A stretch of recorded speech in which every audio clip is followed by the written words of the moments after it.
છે કે મને બચાવનારા ઠાકોરજી છે તો તમારું કોઈ અહિત નહીં કરી શકે. આ ભરોસો સતત નાની નાની વાતો જીવનમાં યાદ રાખીએ ને એ તો બહુ મોટું બળ આપણને જીવનમાં આપી દેતા. આપણે આટલું સાંભળીને વાંચી જઈએ છીએ, વાંચી નાખીએ છીએ પણ રાખતા નથી. કારણ કે આ તો ક્યાંનું વાંચી નાખ્યું, ચડે શું આ તો ક્યાંનું વાંચી નાખ્યું, બધું વાંચીને નાખી જ દઈએ છીએ, રાખ્યું નથી મેં. બસ આ તમે કોના ભરોસે જીવો છો? તેમ આપણું જીવન કોના ભરોસે ને કારણે છે? તમને શું લાગે? તમે રોજ જમો છો એટલે જીવો છો? તમે ઓક્સિજન લો છો એટલે જીવો છો? તમે દવાના ભરોસે જીવો છો, ડોક્ટરના ભરોસે જીવો છો? તમે સગા સંબંધીઓને કારણે જીવી રહ્યા કે આ બધા નિયમ છે એટલે જીવો છો? કે તમને સતત એ ભાન છે કે ઠાકોરજી મારા જીવનને ચલાવનારા છે, ભગવાન આશ્રયથી જીવો છો. બસ આટલી નાની વાત જો પ્રતિક્ષણ યાદ રહે ને, ઠાકોરજીના ભરોસે જીવો છો. અને જે ભગવાનના ભરોસે જીવે છે ભગવાન એનું બધી મનોકામનાઓ પૂર્ણ કરે છે. એ બંધાયેલો છે, એને કરવી પડે છે, કારણ કે એને વચનો આપ્યા છે, એને એગ્રીમેન્ટ કરેલું છે કે અનન્યાશ્ચિંતયન્તો મામ યે જના પર્યુપાસતે તેષામ નિત્યાભિયુક્તાનામ યોગક્ષેમમ વહામ્યહમ. પ્રભુ એગ્રીમેન્ટ કરીને ગયા છે, જે મારો થશે એનું બધું જ કરીશ. આપણે તો એટલું જ સાબિત કરવાનું છે કે આપણે એના છે, અને સાબિત કોની આગળ કરવાનું છે? આપણે આપણી જોડે જ સાબિત કરવાનું છે. આપણી મનબુદ્ધિ જોડે જ આપણે સતત એમને સાવધાન કરવાના છે. જોજે તું ઠાકોરજીનો છું, જોજે તું ઠાકોરજી. બસ મનને આટલી ટકોર કરતા રહેવું, આટલી ટકોર કરતા રહેવાની વાતે વાતે તું પ્રભુનો છો, તું બીજે ક્યાંય ફસાઈ ન જતો. બસ મહાપ્રભુજી એટલે તો અંતઃકરણ પ્રબોધ કેવો સુંદર ગ્રંથ મહાપ્રભુ છે. એકવાર ક્યારેક ભવિષ્યમાં 16 ગ્રંથ ઉપર આપણે કથા કરીશું. 16 ગ્રંથો ઉપર કથા થાય, કારણ કે આપણે શું 2-3 ગ્રંથો તો જાણીએ છીએ, પણ આગળના નિરોધ, લક્ષણ, સંન્યાસ, નિર્ણય, જલભેદ, આ બધા કેવા સુંદર સુંદર ગ્રંથો છે. અંતઃકરણ પ્રબોધ પોતાના અંતક જ્યારે ઠાકોરજીએ 3 વાર પ્રભુએ મહાપ્રભુજીને આજ્ઞા કરી કે આપ લીલામાં પધારો પાછા. યાપી મધુવને અને ગંગાસાગરમાં, ગંગાસાગર સંગમે યાપી પશ્ચાત મધુવને, એમ અંતઃકરણ પ્રબોધમાં મહાપ્રભુજી આજ્ઞા કરે છે. અને 2 વાર આજ્ઞા ન માની મહાપ્રભુ, કારણ હજી ભાગવતજીની ટીકા કરવાનું બાકી છે, સુબોધજી લખવાનું બાકી છે, અને અમુક લીલાથી વિખૂટા પડેલા નિજ ભક્તોને હજી શરણે લેવાના બાકી છે. પણ મનમાં એ ખેદ થાય છે કે અરે મેં ઠાકોરજીની આજ્ઞા ન માની. અને આ ખેદ એટલો બધો મહાપ્રભુજીને થઈ રહ્યો છે કે પ્રભુએ આજ્ઞા કરીને મેં માની.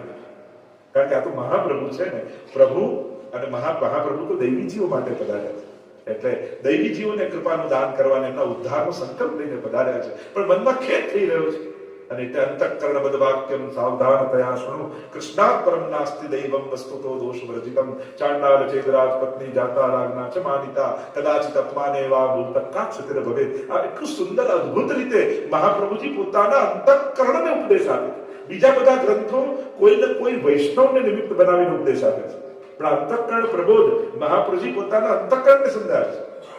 એ તું સાવધાનતાથી સાંભળ, કૃષ્ણ સિવાય આપણું કોણ છે? ઠાકોરજી સિવાય આપણું શ્રેય કરનારું કોણ છે? એટલે મનને વારે ઘડી એક જ વાત સમજાવ, તું ઠાકોરજીનું છે. બસ એટલું યાદ રાખે, બધું ધર્મનો સાર આવી છે.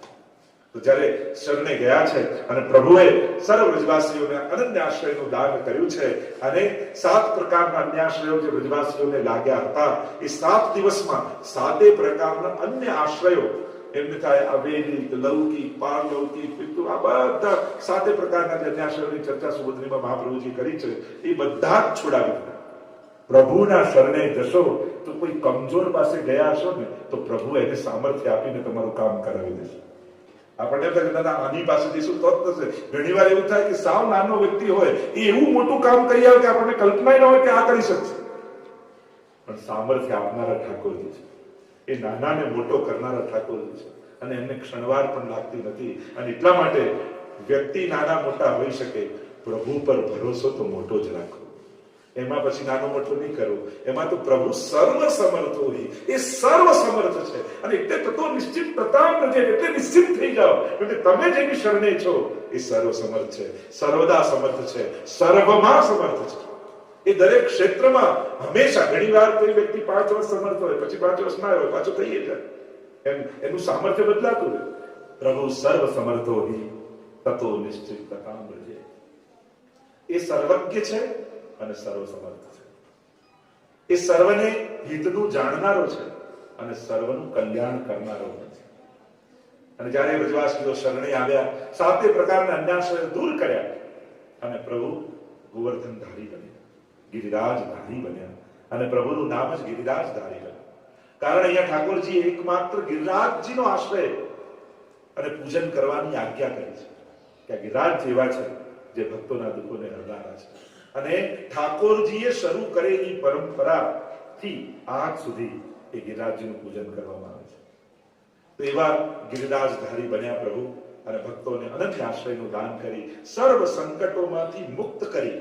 શ્રીનાથજી છે કે ગિરિરાજધારી એ સૂચક જ છે કે તમારા સર્વ સંકટોમાંથી ઠાકોરજી તમને દૂર કરી પોતાના આશ્રયનું દાન કરી સર્વ ફળ સમર્થયુક્ત બનાવી. આજ ગિરિરાજધારી પ્રભુનો ભાવ છે.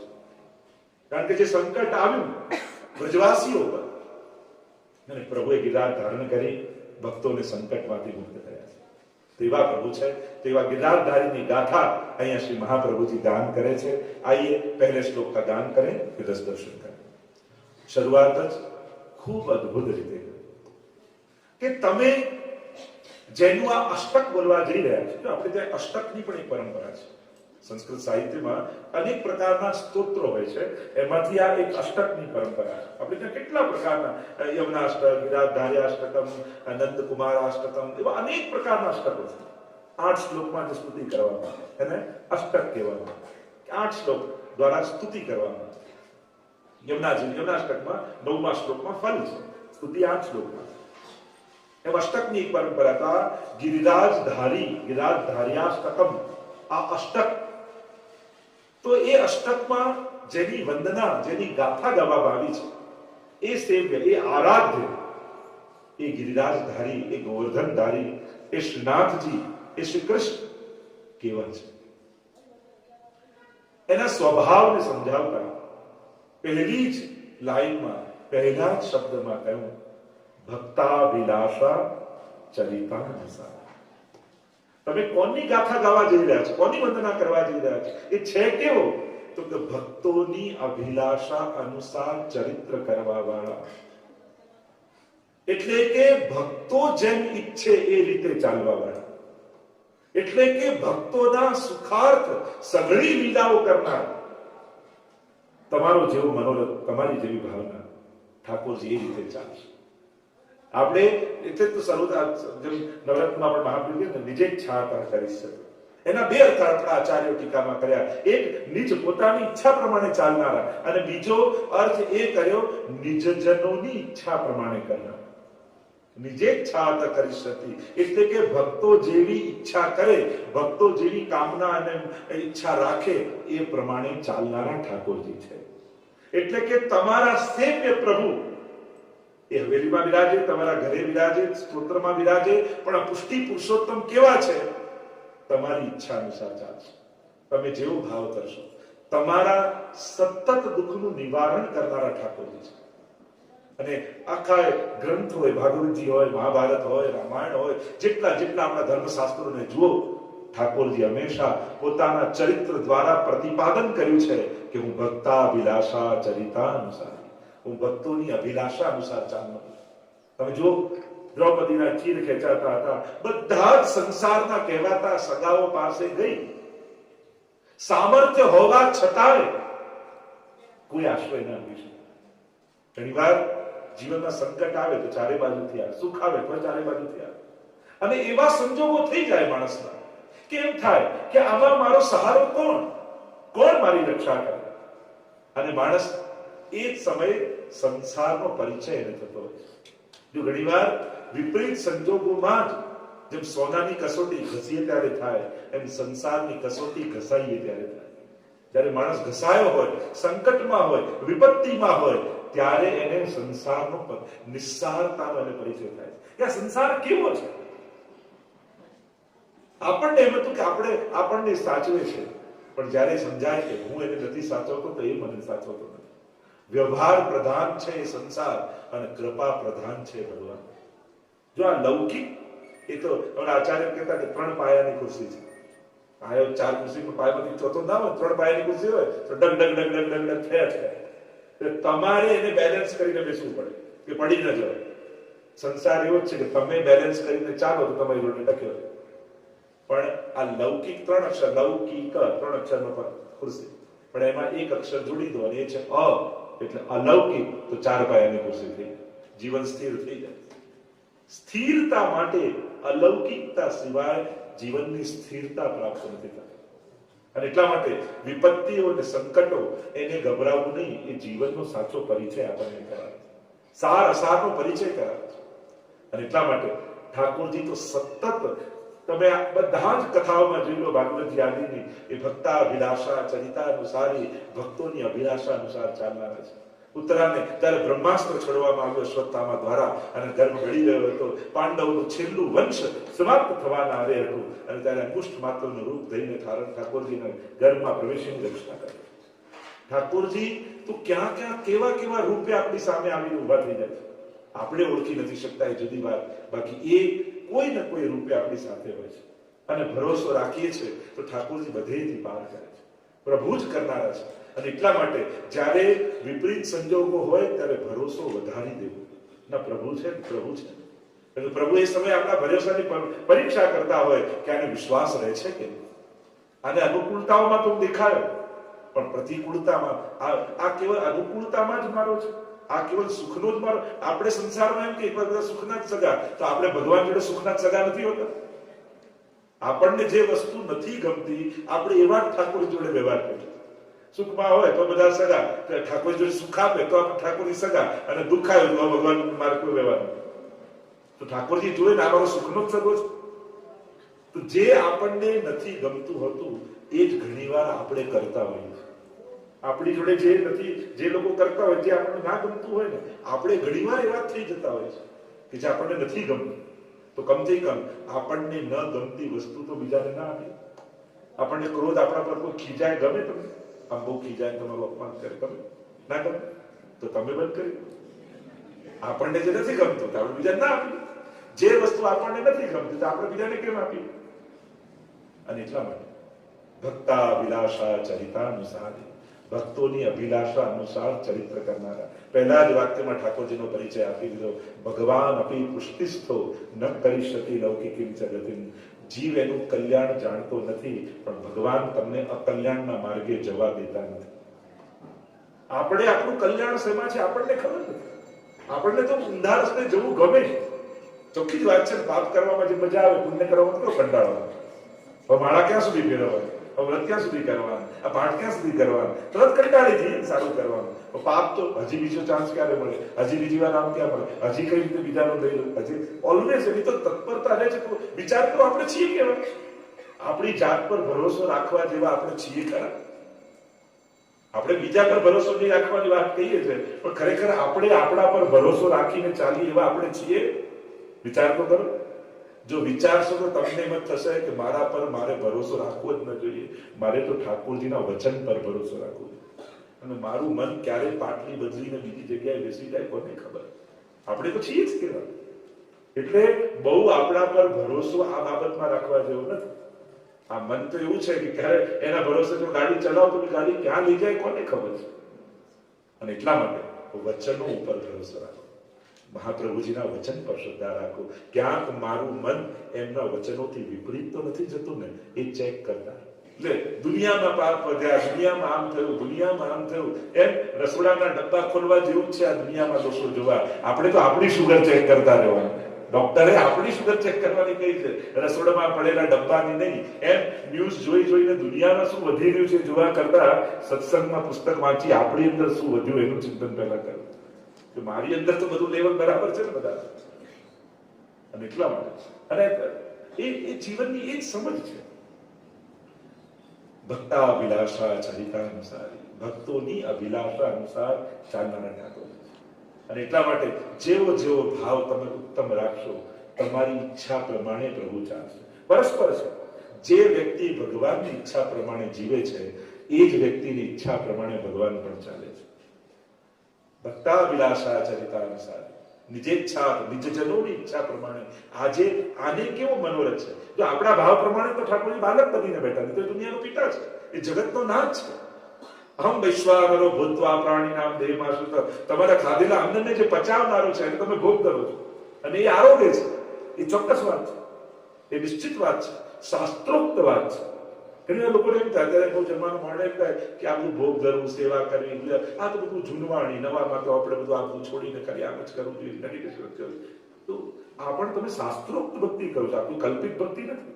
ગીતા ભાગવતજીમાં જે ભગવાને ભક્તિ કરવાની રીત બતાવી છે, આપણે શાસ્ત્ર વિધાન પ્રમાણે ભક્તિ કરી. એટલે તમે જે કરો છો એને જરાય નાનું કે ખોટું ન ગણતા કે આ તો બધું જૂનવાણી લોકો કરે, હવે સમય બદલાય એટલે પણ ભક્તિમાં સમય નથી બદલાતો. આપણે જેવી ભક્તિ કરીએ પ્રભુ આપણને એ રીતે ફીલ કરાવે છે, એવા પ્રભુ છે.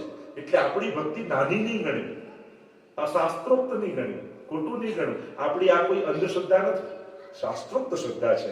જે રીતે શાસ્ત્ર વચનોમાં ભક્તિ કરવાની રીત બતાવી છે, આપણે એ પ્રમાણે ભક્તિ કરીએ છીએ. એટલે કોઈની આગળ પોતાને નાના નહીં ગણવા, સંકોચ નહીં કરો. તમે જે રીતે ભક્તિ કરો છો, તમે શાસ્ત્રમાં લખેલી ભક્તિ કરો છો ને, તમે કહી શકો છો સ્પષ્ટતાથી કે અમે શાસ્ત્ર વિધાન પ્રમાણે ભક્તિ કરીએ છીએ. અને દુનિયાના દરેક ધર્મો અને દરેક ધાર્મિક લોકો પોતાના શાસ્ત્રોને ફોલો કરે છે. આપણે જ લોકો હિન્દુઓને માનવા લાગીએ કે ના, આ બધું શાસ્ત્રમાં તો બધા લખ્યું, વ્યાસજી કરતા મને વધારે ખબર પડે, કૃષ્ણ કરતા હું વધારે સમજદાર છું, રામ કરતા હું શ્રેષ્ઠ છું. આપણે ભગવાન અને આપણા આચાર્ય સંતો કરતા મોટા માનવા લાગ્યા કે આ બધું તો જૂનવાણી લોકોને આપણે ભણેલું. અને ત્યારથી આપણે જ આપણા શાસ્ત્રો પર અશ્રદ્ધા પેદા કરી. ના, શાસ્ત્ર વચનને ફોલો કરવું એ ધર્મ છે, અને આપણે એ જ કરીએ છીએ. આપણે મૂર્તિ પૂજાને માનીએ છીએ, આપણે મૂર્તિ મંત્ર આપણા ભગવાન એમાં પધારે છે. ના, બધે ભગવાન છે તો બધે છે તો આમાં નથી. લોકો આ છોડી દો, પણ બધે ભગવાન છે માનો. તો બધે ભગવાન છે તો આમાં જે એનો આકાર છે એમાં નહીં હોય. લોકો લોજિક પણ એવા આપે છે કે ના, તમે કરો ખોટું, પણ બધું જ છે, બધામાં છે તો આમાં છે. પેલો બધું જ રૂપ ધારણ કરી શકતો હોય તો બાળક બની ના આવી શકે, આવી શકે. પણ એ બાળક બને કે ન બને, પણ મને યશોદાનો આનંદ આપે છે. મારા માટે તો એ આનંદની વાત છે.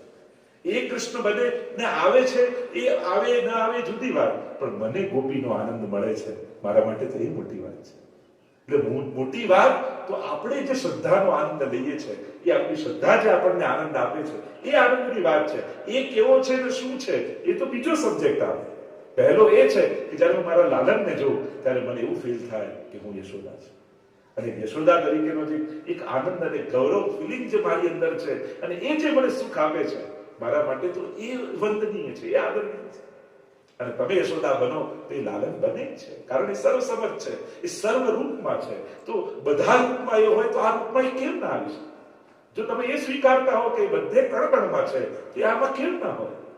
એ છે જ. એટલે તમે જે ભક્તિ કરો છો, આપણે પુષ્ટિ માર્ગી જે રીતિ ભક્તિ કરીએ છીએ, એ શાસ્ત્રોક્ત ભક્તિ છે. એમાં ક્યારેય ન્યૂન્ય ભાવ કે હીન ભાવ નહીં લાવો કે ના આપણે તો જૂનવાણી કરીએ, ના કરીએ, મોડર્ન બીજા આગળ કહેવાય કે ન કહેવાય, શું લાગે. એ જો એની નાસ્તિકતાને પ્રગટ કરી શકતો હોય, એટલે સંકોચ ન લાગતો હોય, તો આપણે આપણી આસ્તિકતાને કેમ ન પ્રગટ કરી શકીએ? તારા વિચાર તારી રીતે બરાબર હોઈ શકે, આ મારો થોટ છે, આ મારી ભાવના છે, આ મારો વિચાર છે. જો તું સાચો છે તો મારા લોજિકથી હું સાચો છું, અને જો હું ખોટો છું તો તું ખોટો છું, કારણ કે તારો લોજિક છે. અને એટલા માટે જો પેલો વિરુદ્ધ વાત કરનારો પોતાને સાચું માનતો હોય, તો સાર્થક વાત કરનારા આપણે સાચા છે. અત્યારનો સમય તો ડાયલોગનો સમય છે, વાત કરવાનો સમય છે. તો આપણી શ્રદ્ધા પણ આપણે સુંદર રીતે પ્રગટ કરી શકીએ કે મારી ભાવના છે, મારી આ શ્રદ્ધા છે, એનો મને ભગવાન અનુભવ થાય. આપણા બધાનો અનુભવ, આપણે પ્રભુને ફીલ કરીએ છીએ સેવા કરતા. આપણને એમાં કઈ લોજિકની જરૂર નથી, આપણા બધાનો આ અનુભવ છે.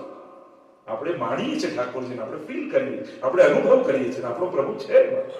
તો ભક્તા અભિલાષા ચરિતા અનુસાર, ભક્તોની અભિલાષા અનુસાર કરનારા ઠાકોરજી છે. અને વાર્તા સાહિત્યમાં તમે જુઓ તો જ્યાં જ્યાં એવા ભક્તો, તમે ગજન ધામની વાર્તામાં જુઓ કે અક્કાજી બીડા પાના લેવા માટે મોકલ્યા, તો બીજે બધે એવું જોયું છે કે ભગવાન વગર ભક્ત ન રહે, પણ અહીંયા તો ભગવાન ભક્ત વગર રહેતો નથી. ત્યાં મૂર્છિત થઈને પડી ગયા ગજનદાવ, અને પ્રભુ હું દૂર થયો, અને અહીંયા ઠાકોરજી રાજભોગનો થાળ ધરેલો છે, પણ આરોગતા નથી. મારો ગજન આવશે ત્યારે હું રાજભોગ આવું. ભક્તાભિલાષા અનુસાર એટલે જે ભગવાનને ભક્તો વગર ચાલતું નથી, એવા ઠાકોરજી આપણા ઠાકોરજી. એમને તમારા વગર ચાલતું નથી, આપણને ચાલી જાય છે એના વગર, પણ એ એવો છે કે એને તમારા વગર ગમતું નથી. અમારા ગોપાલ પ્રભુને એવું છે, થોડા દિવસ પણ કોઈ વૈષ્ણવ દેખાય નહીં જે કાયમ સેવામાં આવતા હોય, તો મારા ઠાકોરજીને ચિંતા થાય કે ગયા ક્યાં. આપણા પ્રભુ તો આવા જ સ્વભાવ, એટલે તો હંમેશા કહું ને, મહિનામાં એકવાર આવીને પણ પોતાનો ચહેરો બતાવી જો કે પ્રભુ આનંદમાં છો, એટલે પ્રભુને આપણી ચિંતા નથી. અમારા પ્રભુને તમારા વગર ચાલતું નથી. આ દર્શન પણ તમને એમ લાગે છે કે તમારા માટે ખોલીએ છીએ, ના, આ દર્શન ખોલીએ છીએ એના માટે કે એને વૈષ્ણવ દેખાય ને એને આનંદ થાય. એટલા માટે પુષ્ટિ માર્ગની તો આખી ભાવના જુદી છે. અહીંયા તમે ઠાકોરજીને જોઈને આનંદિત થાઓ એ તો ગૌણ બાબત છે. અહીંયા તો ઠાકોરજી માટે દર્શન ખુલે છે અને એ વૈષ્ણવને જોઈએ. અને એટલા માટે લગભગ તમે નિજ મંદિરના દ્વાર જોશો તો અંદરની તરફ ખુલતા હશે. લગભગ દ્વાર એવા હોય કે અંદરની, એટલે ઠાકોરજી દ્વાર ખોલે છે વૈષ્ણવને જોવા માટે. આપણે લગભગ બીજી સ્વરૂપવાદી માં જોશું તો ભીતરની તરફ એટલે ઠાકોરજી અંદરથી દરવાજો ખોલે છે. મારા વૈષ્ણવને જોઈએ કેટલો સમય થઈ ગયો, આ ભોજન કરવામાં, છાક આરોગવામાં એટલી વાત થઈ કે મારા વૈષ્ણવને જોઈએ કેટલે દિન વેચું ગયે દિન દેખે, પ્રભુને તાપ થાય અને પ્રભુ વૈષ્ણવને જોઈને આનંદિત થાય. આપણે ત્યાં તો એટલે ગુસાઈજીની પણ એવી પ્રતિજ્ઞા હતી કે એક દિવસમાં એકવાર કોઈ એક જીવને પણ બ્રહ્મસમન ના આપે તો આ ભોજન ન કરતા. એવો નિયમ હતો. તો એ જીવને શરણે મોકલીને અને ઠાકોરજીને શરણે લઈને આનંદ થાય.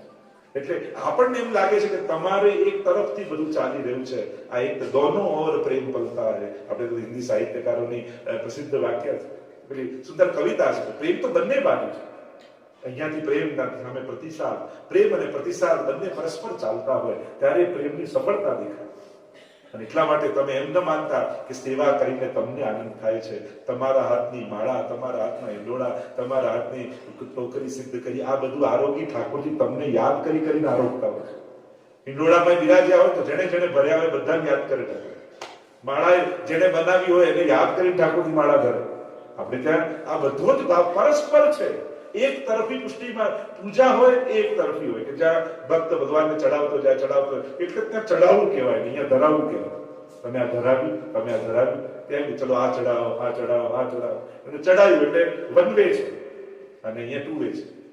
અહીંયા તો પ્રભુ તમને યાદ કરી તમારા પ્રેમ સહિત અને પ્રેમના પ્રતીક રૂપ આ બધી સામગ્રીઓનો સ્વીકાર કરે અને એ સ્વીકારી તમને તદભાવનું દાન ઠાકોરજી કરે છે. અહીંયા પરસ્પર છે. એટલે એક જ તરફનું ન વિચારતા કે તમને પ્રભુને દર્શન કર્યા વગર આટલો ટાઈમ થયો, અઠવાડિયાથી આવી દર્શન નથી કર્યા. તમને જે દિવસે આ યાદ આવે ત્યારે એમ માનજો કે ઠાકોરજી તમને યાદ કરી રહ્યા છે. જે દિવસે તમને આવું પૂછે હું આટલો ટાઈમ થઈ ગયો, અઠવાડિયાથી અવિરત નથી જોવાયું, ઠાકોરના દર્શન જ નથી થયા, આ વિચાર આવે તો વિચારજો કે ઠાકોરજી તમને યાદ કરે છે. નહીં તો તમને આ વિચાર જ ના આવે. હરિણા યે વિનિર્મુક્તા તે મગ્ના ભવ સાગરે. મહાપ્રભુજી 16 ગ્રંથમાં આજ્ઞા કરે છે જે દિવસે તમને ભગવાન ભૂલી જાવ સાવ ત્યારે માનવું કે ભગવાને તમારો હાથ છોડી દીધો છે. અને ભગવાન જેને છોડી દે છે તે મગ્ના ભવસાગર, એ ભવસાગરમાં મગ્ન બની જાય. એ એવો મગ્ન બની જાય સંસારમાં કે એને ક્યાંય કોઈ ક્ષણે ભગવાન યાદ જ ના, એને સંસાર જ ચારે બાજુ દેખાય, એવો અટવાઈ જાય. તો એમ માનજો કે પ્રભુએ તમને ત્યજી દીધા છે. પણ તમને ઠાકોરજી યાદ રહે છે તો વિચાર કરજો કે તમને ઠાકોરજી યાદ કરી રહ્યા છે. નહીં તો તમારી અંદર પ્રભુનો વિચાર આવે નહીં. એટલે જ્યારે તમને વિચાર આવ્યો એ જ ક્ષણે એને કરી જ લેજો. કારણ પ્રભુને અધિક વિરહ ન કરાવતા તમારો. આપણને પ્રભુ વિરહ કરાવે એ તો સાંભળ્યું, પણ તમારો વિરહ પ્રભુને કરાવી એમને શ્રમ ના આપતા. અને એટલા માટે દોડીને આવી જવું. અને એટલા માટે ભક્તાભિલાષા ચરિતા અનુસારી, ભક્તોની અભિલાષા અનુસાર ચરિત્ર કરનારા ઠાકોરજી છે. આ જે લોકોને જેવા મનોરથો થયા ઠાકોરજીએ સઘળા મનોરથો પ્રગટ થઈ અને પૂર્ણ કર્યા. પણ મનોરથ પણ એવા કરજો કે જેમાં પ્રભુને અધિક આનંદ હોય, પ્રભુના સુખનો વિચાર હોય. અને એ જ મનોરથ કહી શકાય કે હું પ્રભુના સુખનો વિચાર કરી શકું છું. મારા વિચારમાં પ્રભુનું સુખ છે. આ વૈષ્ણવનો વિચાર છે. એટલે કેવલ પોતાના નિર્ણયો, પોતાની બુદ્ધિ એ પ્રમાણે નહીં ચાલવું. સુખનો તત્સુખનો વિચાર આ વૈષ્ણવનો પ્રધાન. આપણા દરેક વિચારો તત્સુખના વિચારમાંથી નીકળવા છે. ત્યારે ભક્તો ભક્તાભિલાષા એમ કહેતા મહાપ્રભુજી ગાન કરતા બોલ્યા, ભક્તાભિલાષા ચરિતા અનુસારી દુગ્ધાદિ ચૌરેણ યશો વિસારી. કોઈ ચોરી કરે અને પકડાય, જાણી જાય કે આ ચોર છે, તેની કીર્તિ વધે, એનો યશ વધે કે ઘટે? ચોરી કરતા પકડાવ તો તમારું યશ વધે કે ઘટે? અહીંયા શું લખ્યું ઠાકોરજી? દુગ્ધાદિ ચૌરેણ યશો વિસ્તાર. દુગ્ધાદિની ચોરી કરી પોતાના યશનો વિસ્તાર ઠાકોરજી કરે. હવે આ તો ઊંધું લાગે, ચોરી કરનાર તો યશ ઘટે છે, પણ પ્રભુ ની લીલામાં ક્યાંય લૌકિકતા નથી. અને ભગવાનનો યશ શું? જો ભગવાન ઐશ્વર્ય, વીર્ય, યશસ્વી, જ્ઞાન અને વૈરાગ્ય આ ષડ ધર્મયુક્ત છે. અને યશ એ છે કે ભગવાનનો પ્રેમ જન જન સુધી પહોંચે, એ જ ભગવાનના યશનો વિસ્તાર છે. એટલે પ્રભુમાં માનતો હોય, ન માનતો હોય, દ્વેષ રાખતો હોય, પ્રેમ રાખતો હોય, ભાઈ ઉભાય કોઈ પણ રીતે ભગવાન જોડે એ ભાવ રાખતો હોય, પણ ભગવાન એના સુધી પહોંચે, એમાં જ ભગવાનની કીર્તિ વધે છે. અરે આને તો જરાય ભાવ નહોતો, તોય આ લાભ એને મળી ગયો. અરે આને તો કોઈ એવા લક્ષણ નહોતા, છતાં ઠાકોરજી આને ચાન્સ આપે. અરે આ તો ભગવાન પોતાના યશનો વિસ્તાર કરે છે કે આખી દુનિયામાં જાણીતો હોય કે આ બહુ મોટો ભગવતી, એને ભગવાન પહોંચે તો બધાને થાય કે આનો તો ભાવ હતો જ, એટલે ભગવાન તો આવે જ ત્યાં. એમાં ભગવાનની કીર્તિ વધતી નથી, પણ જ્યારે જેને કાંઈ ભાવ ન હોય એના સુધી ભગવાન પહોંચી જાય, એમાં જ ભગવાનના સાચા યશનો વિસ્તાર છે. કે આ તો કેવો પાપી હતો, આને તો કોઈ લક્ષણ નહીં, કોઈ જ્ઞાન નહીં, એક વાર માળાએ ન ફેરવે, કે પાઠે ન કરે, છતાંય ભગવાને આવું સત્કર્મ એની પાસે કરાવ્યું. પ્રભુ તો બહુ દયાળુ છે.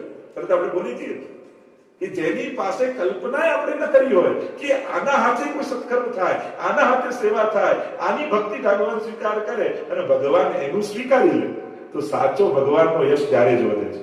અને ભગવાન આ રીતે જ યશ વધારનાર છે. દુગ્ધાદિ ચૌર્યેણ યશો વિચારે, પેલી બધી ગોપીઓ જે ભગવાનમાં ભગવત ભાવ ન રાખતા કે જાજા તારા બાબાનું છે, તને શેનો આપી, અને અમારા ઘરે લઈ તો જાય, જોઈએ છે, આમ છીકા પર લટકાવી રાખે, સંતાડીને રાખે, અને છતાંય ઠાકોરજી હવે કોઈ તમને કે મારા ઘરે તમારે પગથિયું મૂકવાનો અને મારા ઘરે શેનો એક પાણીનો પ્યાલો નહીં આપું, આપણે શું કરીએ? આના ઘરે કોણ જાય? આપણે તો આવું કરીએ, આપણે તો વ્યવહાર બુદ્ધિ વાળા. એટલે આપણે કે ના આના ઘરે, અને ઠાકોરજી તો એમ વિચારે હવે તો જવું તો આના જ ઘરે જાય, ના તો શેની પાડે, મારું છે એ મારી છે, એને ખબર નથી પણ મને તો ખબર છે. જો આપણે ભગવાનના છીએ એ આપણને યાદ ન હોય, પણ ઠાકોરજીને તો પ્રતિપલ યાદ છે કે આ જીવ મારું છે. જીવ ભૂલી શકે, ભગવાન ભૂલે, અને ભૂલી જાય ભગવાન કહેવાય. આ તો પ્રભુના યશનો વિસ્તાર છે કે એવા જીવના ઘરે પણ ભલે ચોર બનીને ગયા, પણ એને અપનાવી લીધી, એને સ્વીકારી લીધી. પ્રભુ યુક્તિ કરે, જો ભગવાનને ભક્તો સુધી પહોંચવા માટે કેટલી મહેનતો કરવી પડે. અરે ચોર કહેવાયા ઠાકોરજી, છતાંય ભક્તો સુધી પહોંચ્યા ખરા. એટલે ભગવાન કેવો કૃપાળુ છે, ભક્તા અભિલાષા, પોતે અપયશ ઓઢીને પણ ભક્તોના મનોરથો પૂરા કરવા જાય.